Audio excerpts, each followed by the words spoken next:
Okay, surviving is really just getting up, doing your daily task, just doing what you're supposed to do with not any joy per se. You know you have to go to work at 9. You go to work, you do what you need to do, and you come home and there is no joy. Sovereignty now refers to you now owning your power. Doing, not worrying about what the other person says, owning yourself, knowing who you are and what you bring to the table, and expanding on that. Going to, if you have a 9 to 5, you go to work at 9 and you do it with joy and you walk and you strut yourself, and you own your power. That is what I think is the difference between survival and sovereignty. And for a long time, I was in survival mode. There was no joy on my face. I did not smile. Did people say things to you? Were people saying that your attitude or?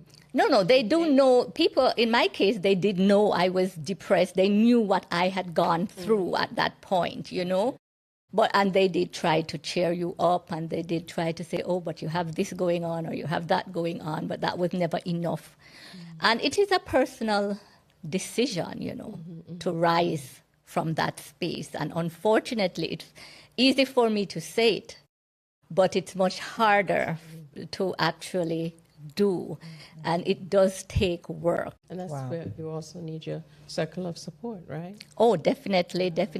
Family support, friends. You need to be supported by people who are not constantly telling you, but look at what you have to be grateful for. I know they say that with the best of intention, okay?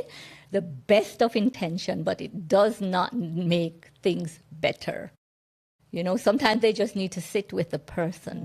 They're not saying anything, just sit with them. There's a lot to mental health, as you would know. There's a lot they say also that was out. We gather and say survival was never the finish line in a way.